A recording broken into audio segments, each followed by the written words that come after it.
e a água está acabando. Para bombear água para nós, uma estação de diesel também está parada. Sem diesel, não bombearemos água. Hoje já é a segunda semana desde que estão sem eletricidade e água. Cidades em toda a Crimeia estão implorando às autoridades de ocupação. 7 dias sem eletricidade, sem água e os geradores também pararam de funcionar porque não há mais combustível para operá-los. Isto é Yevpatoria. Essas coisas estão penduradas por toda parte. E isso não é apenas uma queda de energia, é o resultado de um cerco. A Ucrânia cortou, uma por uma, as artérias que alimentam a Crimeia e a vida na península efetivamente parou. Não há absolutamente ninguém aqui. Parece tão incomum. A nova orla está completamente vazia. Ataques de drones em navios de carga no mar de Azov paralisaram uma das artérias de exportação mais críticas da Rússia, a rota Azov-Don. A crise de combustível atingiu primeiro o transporte, depois os alimentos. 35 quilômetros de veículos, todos esperando para abastecer. Carros, caminhões, tudo. Enquanto caminhões ficam parados por dias nas estradas para a Crimeia, a península que Putin chama de sua joia da coroa agora está à beira da escassez. E isso não é exagero. Lojas na Crimeia estão racionando. Postos de gasolina interromperam as vendas. Algumas cidades estão sem energia há mais de 12 dias. E a Cruz Vermelha começou a distribuir pacotes de alimentos, água e suprimentos de higiene na península, da própria boca de um cidadão russo em um vídeo amplamente compartilhado. A logística está parando. O transporte de carga está colapsando. O diesel está caro. Não há combustível. Em todo lugar há limites. 40, 50, 200 litros. É uma loucura. A frase que você acabou de ouvir não vem de uma zona de guerra. Ela vem da península que a Rússia chama de sua mais segura, a que mantém desde 2014. Hoje, vamos ver como a Ucrânia sitiou uma península sem disparar uma única bala, o que esse cerco está fazendo à economia de guerra da Rússia e quem está realmente pagando o preço. Porque a Crimeia não é apenas um pedaço de terra para a Rússia. É o lar da frota do Mar Negro, a base logística da Frente Sul e o símbolo que Putin apresentou como sua maior vitória política desde 2014. Mas antes de entrarmos em como este cerco foi construído e por que a Rússia não pode respondê-lo, um pequeno favor. Análises independentes de guerra e estratégia como esta têm sido suprimidas pelo algoritmo ultimamente e o vídeo não chega a muitas das pessoas que o desejariam. Inscrever-se, curtir e deixar até mesmo uma única palavra nos comentários nos ajuda diretamente a superar isso. Agora, vamos começar no mar. No centro deste cerco está a frente menos discutida da guerra, a logística naval. De acordo com Robert Madyarovdy, comandante das Forças de Sistemas Não Tripulados da Ucrânia, entre 6 e 13 de julho, um total de 105 embarcações foram atingidas com sucesso no mar de Azov e ao redor da Crimeia. Na noite de 13 de julho, 15 navios foram atingidos, 7 petroleiros, 5 navios de carga, uma balsa e 2 rebocadores.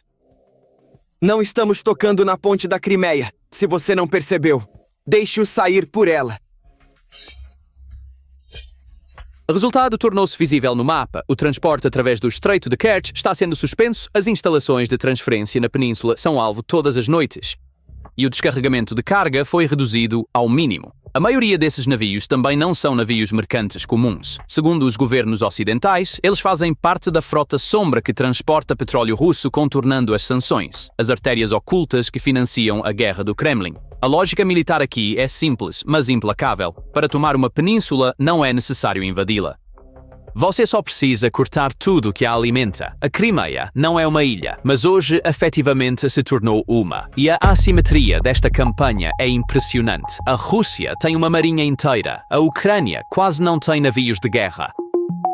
Ainda assim, é a Rússia que está perdendo o controle do mar porque embarcações de superfície não tripuladas, que custam algumas centenas de milhares de dólares, são suficientes para manter navios que valem milhões presos no porto. Isso não aconteceu da noite para o dia. Ao longo dos anos, os drones navais da Ucrânia efetivamente expulsaram a frota do Mar Negro de Sevastopol. A Rússia teve que retirar seus navios mais valiosos para Novorossiysk, que considerava seguro.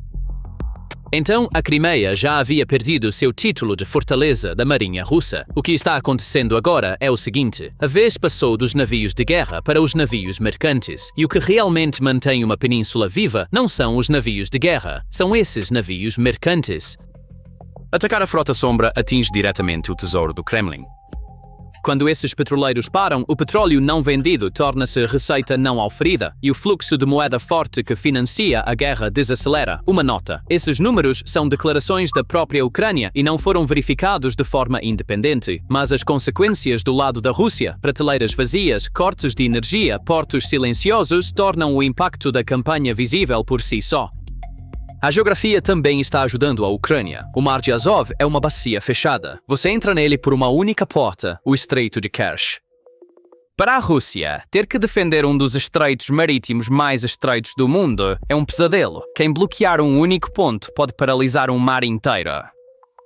A primeira grande vítima deste cerco foi a exportação mais orgulhosa da Rússia: grãos. Após os ataques aos navios de carga, as autoridades tiveram que efetivamente fechar a rota Azov-Don. E o momento é catastrófico, justamente quando a colheita está a todo vapor. Aqui está o cenário. Caminhões carregados com grãos esperam por dias em filas fora dos terminais fechados. Os silos estão cheios até a borda, e o grão preso dentro da região fez os preços locais despencarem. O que parece uma boa notícia para os consumidores é um desastre para os produtores. O agricultor ou vende a colheita por quase nada ou a vê apodrecer no armazenamento. O resultado? Com um orçamento já apertado por sanções pesadas, a Rússia corre o risco de perder um dos motores que geram bilhões de dólares em moeda forte. A estratégia da Ucrânia torna-se clara aqui. Não ataque a frente, ataque o sistema que financia a frente. E o grão não é apenas uma cultura comum para a Rússia. Ser o maior exportador de trigo do mundo era tanto uma fonte de moeda forte quanto uma alavanca que Moscou usava na política externa. Essa alavanca agora está presa em seu próprio porto. Além disso, a paralisia não está apenas no portão de exportação, é sentida também nos campos. Sem diesel, a colheitadeira não funciona, e uma colheitadeira que não funciona não pode trazer a colheita. Então, um navio atingido em uma extremidade da cadeia significa, na outra extremidade, um campo que nunca é colhido. A situação do combustível na península está além do colapso. É desespero. A administração de ocupação anunciou que suspendeu todas as vendas nos postos de gasolina, incluindo dinheiro, cartão e cupons. O combustível agora vai apenas para os serviços estatais. Depois disso, o preço substituiu as filas. A partir de 12 de julho, o combustível na Crimeia chegou a 279 rublos por litro. Em algumas estações, foi relatado que atingiu 350. Em termos de dólares, cerca de 3,5 a 4 dólares por litro, acima até dos preços europeus. Um observador resumiu o que isso significa em uma linha amarga. As filas desapareceram, mas apenas porque as pessoas comuns foram excluídas pelo preço. Isso não está resolvendo uma crise, está tornando a crise invisível. Você pode fotografar uma fila, mas não pode fotografar uma carteira vazia. E a ausência de diesel paralisou o restante da cadeia. Caminhões não podem sair, o trabalho nos campos parou e até as bombas de água não estão funcionando porque também usavam diesel. Uma pausa rápida. Curtir, comentar com uma palavra e se inscrever ajudam diretamente este vídeo a alcançar muito mais pessoas, porque agora estamos passando para a parte mais sombria deste cerco. A Crimeia literalmente ficando no escuro. Até o nome da operação da Ucrânia diz a intenção em voz alta: apagão na Crimeia. De acordo com Brovdi, em uma única noite, 9 subestações elétricas de diferentes capacidades foram atingidas nos territórios ocupados. Além disso, um ponto de transferência estratégico na ponte de energia que liga Kuban à Crimeia foi atingido pela segunda vez em 48 horas, o que significa que foi atingido novamente enquanto a Rússia tentava repará-lo. Na mesma operação, um lançador de defesa aérea S-400, um sistema de mísseis Thor e 2 complexos de radar foram relatados como destruídos. Então, as luzes estão sendo apagadas e o olho que as vigia está sendo cegado. A história dessa ponte de energia é reveladora. Após anexar a Crimeia em 2014, a Rússia instalou sua própria linha sob o Estreito de Kerch para cortar a península da rede da Ucrânia e apresentou isso como um símbolo de independência. Hoje, esse símbolo é a única tábua de salvação da Crimeia e, ao mesmo tempo, seu ponto mais frágil. Porque um sistema de energia, assim como as refinarias, sobrevive em uma corrida entre a velocidade de reparo e a velocidade de destruição. E nessa corrida, o lado que está atacando está se movendo mais rápido do que o lado que está reparando. A história da água carrega uma ironia ainda mais amarga. Após a anexação de 2014, a Ucrânia fechou o canal da Crimeia do Norte que alimentava a agricultura da península. Quando a Rússia reabriu esse canal com a invasão em grande escala em 2022, anunciou isso como uma grande vitória. Hoje, a água se foi novamente, mas desta vez não porque o canal está fechado, mas porque não há eletricidade. As bombas não funcionam, não há diesel.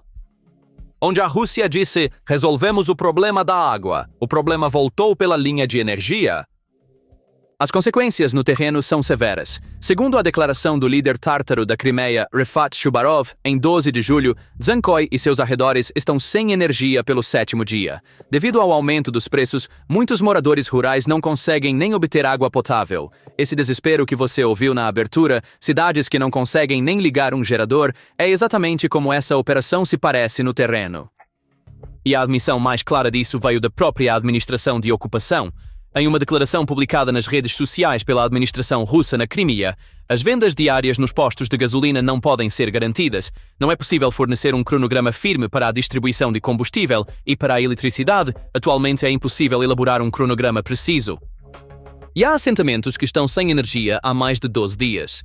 A mesma declaração anuncia que a iluminação pública será desligada, que os geradores serão entregues primeiro aos assentamentos que estão há mais tempo no escuro. Enquanto isso, o público é instado a confiar apenas em fontes oficiais, e a reação nas redes sociais é rotulada como uma operação de desinformação. Quando uma administração é forçada a dizer "eu nem consigo fazer um cronograma de eletricidade", isso por si só é uma declaração de rendição. Há outra coisa que vale a pena notar nessa declaração. A administração culpa as reclamações na propaganda inimiga. Este é o reflexo clássico da gestão de crise autoritária. Quando não consegue resolver o problema, questiona os motivos de quem o nomeia. Mas para uma família sentada no escuro, isso não vale nada. Enquanto contas de bots são debatidas, a geladeira não está funcionando. A soma dessas interrupções colapsou a vida diária. Segundo o que foi relatado, as autoridades de ocupação declararam estado de emergência, uma medida que dá aos oficiais o poder de forçar evacuações, restringir movimentos e suspender atividades comerciais. O racionamento começou nas grandes redes de varejo. Para produtos básicos como laticínios, açúcar ou frango, geralmente há um limite de 1 a 3 itens por cliente. As prateleiras de produtos de curta validade estão frequentemente vazias. A cláusula mais marcante dessa emergência é o poder de evacuação. Quando uma administração se concede à autoridade para forçar evacuações, já colocou o pior cenário sobre a mesa. A Cruz Vermelha, por sua vez, começou a distribuir ajuda humanitária na península, pacotes de alimentos, produtos de higiene e água. Esse detalhe resume todo o quadro por si só. Na península que a Rússia apresenta como sua região mais próspera, uma organização humanitária internacional está agora distribuindo água. De acordo com as informações relatadas, a prioridade nessa ajuda vai para aqueles que se mudaram para a península da Rússia nos últimos 2 anos. Isso também mostra o beco sem saída que a política de colonização, o instrumento silencioso da ocupação, agora alcançou. Pessoas que uma vez foram atraídas pela promessa de uma nova vida, agora estão na fila por água. A crise até mesmo afetou o próprio dinheiro. As redes sociais russas na Crimeia estão cheias de reclamações de que os bancos estão se recusando a dar aos depositantes seu dinheiro, porque até mesmo mover dinheiro requer combustível, e o resto da economia está se desintegrando. Sem combustível, muitos setores pararam. As demissões começaram. As empresas estão abandonando a península. Nas palavras de um morador local, as pessoas estão deixando tudo para trás e abandonando suas casas porque todos sentem que algo está por vir. O turismo também acabou. As reservas estão sendo canceladas em meio à incerteza. E um detalhe torna o quadro ainda mais estranho. O Ministério da Defesa da Rússia continua concedendo licença de férias aos seus soldados na Crimeia. Então, de um lado, pessoas chegando, do outro, pessoas fugindo. Agora para a questão que realmente preocupa Moscou. O que está acontecendo na Crimeia ficará na Crimeia? O mesmo desmoronamento já começou onde a ocupação é mais antiga. Em Donetsk, sob controle russo desde 2014, há relatos de que os alimentos básicos acabaram, com entregas impossíveis porque não há combustível disponível. E a cadeia se estende além dos territórios ocupados. A crise de combustível dentro da própria Rússia agora se espalhou para a logística de alimentos, o que significa que a falta de combustível no tanque de um caminhão aparece diretamente na prateleira de um supermercado. A lógica é simples. Uma cadeia de suprimentos moderna é uma roda movida por combustível. Se o diesel acabar, o trator para, o caminhão para, o armazém frigorífico para, e no final da cadeia, a prateleira fica vazia. É por isso que a Crimeia não é uma exceção, mas um laboratório, um exemplo vivo do que surge quando a estratégia de logística energética da Ucrânia é aplicada a uma região de ponta a ponta. E o verdadeiro medo do Kremlin é que essa mesma fórmula seja repetida em uma geografia muito mais ampla. Agora, para a escolha estratégica mais marcante desta campanha. A ponte da Crimeia ainda está de pé. Essa ponte, considerada o alvo número 1 da Ucrânia por anos, não está sendo atacada deliberadamente hoje. A declaração de Brovdi explica o porquê. Destruir a ponte não é a prioridade agora. A prioridade é interromper a logística russa e tornar insuportável permanecer na península. Em suas próprias palavras, estamos isolando a Crimeia. Estamos fechando as estradas de entrada, não a de saída. Em outras palavras, a ponte está sendo deixada aberta como uma porta pela qual as forças ocupantes e colonos podem se retirar. Esta é a doutrina clássica de cerco. Deixe o inimigo uma saída para que ele escolha a retirada em vez da batalha. E militarmente faz sentido, porque cortar a eletricidade, o combustível e os portos da Crimeia produz um efeito mais duradouro do que derrubar uma ponte. Uma ponte pode ser reparada, mas reconstruir a economia de uma península, sua força de trabalho e a vontade de seu povo de permanecer leva anos. A Ucrânia não está mirando na pedra, está mirando na viabilidade da vida lá. O próprio resumo de Brovdi captura essa lógica. Segundo ele, tanques estão queimando na península, não há combustível, não há energia e não há futuro ali para a máquina de guerra da Rússia. O chefe da inteligência militar da Ucrânia, Budanov, ao se dirigir aos ucranianos na península, apresentou isso como uma equação de custo e objetivo. Dificuldades como a falta de gasolina, os cortes de energia e a escassez de água têm um grande propósito, e esse propósito é voltar para casa. Então, como devemos interpretar tudo isso? A honestidade é essencial aqui. Primeiro, a maioria dos números é de origem ucraniana. 105 navios, 9 subestações, sistemas de defesa aérea destruídos. Estas são declarações não verificadas de forma independente. E as imagens vindas do local mostram o clima, não estatísticas oficiais. De fato, a administração de ocupação descarta parte disso como desinformação. Em segundo lugar, e mais importante, este cerco tem um rosto humano. Mais de 2 milhões de pessoas vivem na Crimeia, colonos russos, mas também tártaros da Crimeia e ucranianos. Um hospital sem energia, um idoso sem água, uma criança alimentada com rações. Nenhum deles se importa de que lado da guerra estão.